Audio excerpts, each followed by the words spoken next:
Cikgu Chandra yang mencetuskan polemik dan isu perkauman. Hei Ryan, koyak ke you? Berapa kali kau nak petik, kau cakap tak ada tindakan terhadap Cikgu Chandra, Rizwanti, Firdaus Wong, Zamri Vinod. Apa nak tindakan?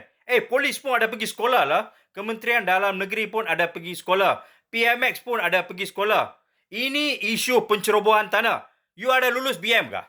Mau tanya, lu ada lulus BM kah? You jangan jadi tiba-tiba hero untuk masyarakat India dengan buat provok.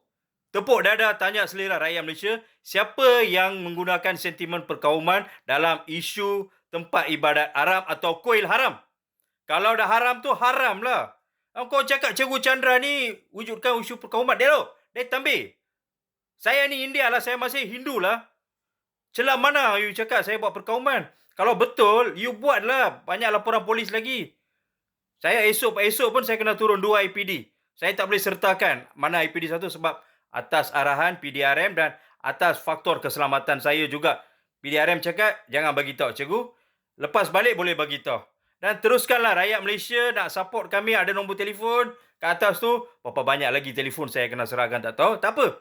Berani kerana benar. Dan 3 orang lagi yang tu, saudara kita tu, teruskan perjuangan. Even tu saya ada perselisihan faham dengan Zamri Vinod. Brother, teruskan perjuangan brother. Dan rakyat Malaysia, especially orang Melayu, jangan gentar dengan MP Jelutong macam ni. Apa, lu mau jadi MGR kah? Apa, superstar Rajinikan kah sekarang?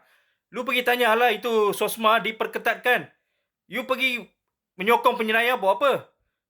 Pergi ajak yang komuniti you, bukan komuniti saya dah. Saya dah fed up dengan you orang.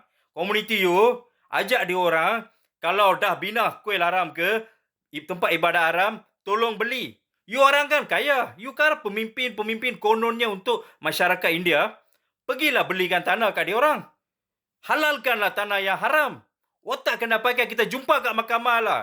Kau buatlah beberapa ribu kes pun. Terbaik rakyat Malaysia. Teruskan support kami.